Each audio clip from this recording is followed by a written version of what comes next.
first year as a professional programmer wasn't like social media made me think it would be. I wasn't building shiny apps every day, I wasn't using the latest technologies. And most of the time, I was just fixing old code and debugging things that were written years before I even learned to code. For some context, I've been a full-time programmer for over 4 years now.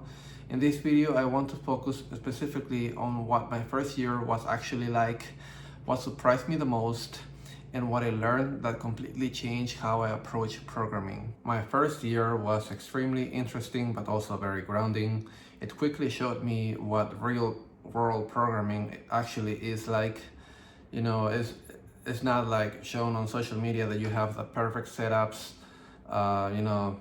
It's all great. It's a fresh new project. It's not like that. You are dealing with legacy systems that were set up many years ago, and there's been a lot of people that have made different decisions over the years, and now you have to deal with all those different decisions that were made in the past. That doesn't mean that all the projects are gonna be like that, but you're expecting some of them to be that way. One of the biggest shifts for me was how I use the browser developer tools.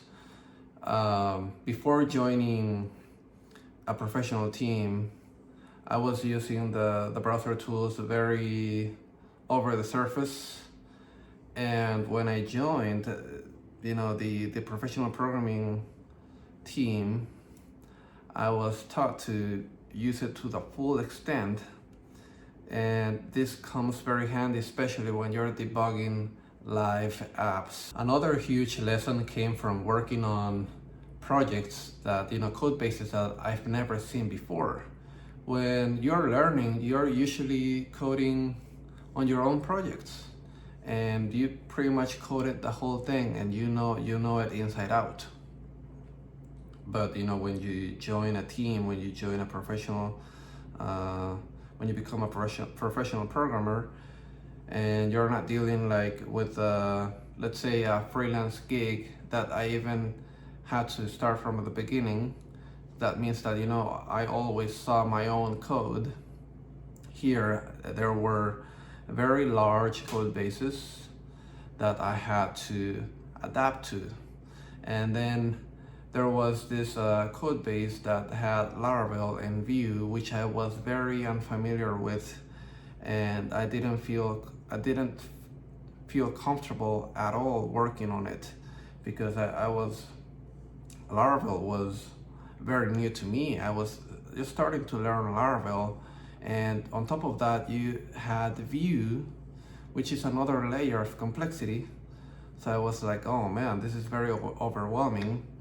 And this was my first year in programming, but I had two years and 4 months of learning programming. But I had learned the basics: JS, PHP, HTML, CSS, and I was starting to learn. At the time, I was starting to learn React. But then I switched to Vue because that's what the company I work at required, and that's how it happened. I remember feeling somewhat lost until a senior developer gave me a piece of advice that stuck with me ever since.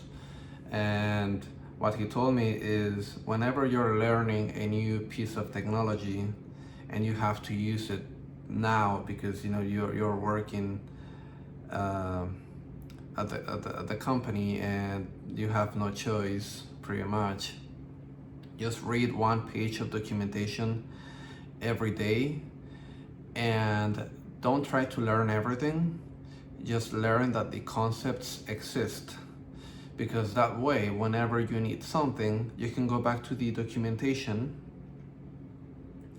and see how that method or function works.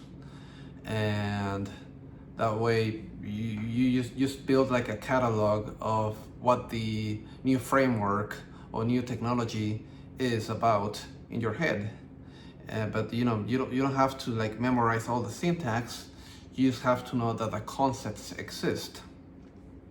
And right now in this AI era, it might be that you could get away with not knowing even the concepts, because AI could tell you about the main concepts of a piece of technology. But what you have to consider is that AI could be wrong sometimes, or the answer could be not up to date, with the latest documentation. So it's still good to know things by yourself and not rely completely on AI. I wouldn't recommend anyone to rely blindly on AI. Being surrounded by more experienced programmers was something that was absolutely essential on my first year.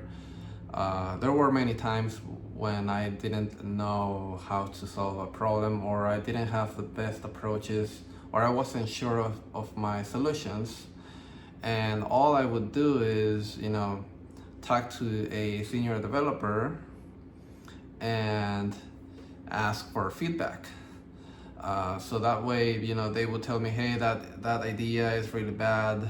I think you should do this, or that idea sounds somewhat good, but you have to change this and it'll be completely good.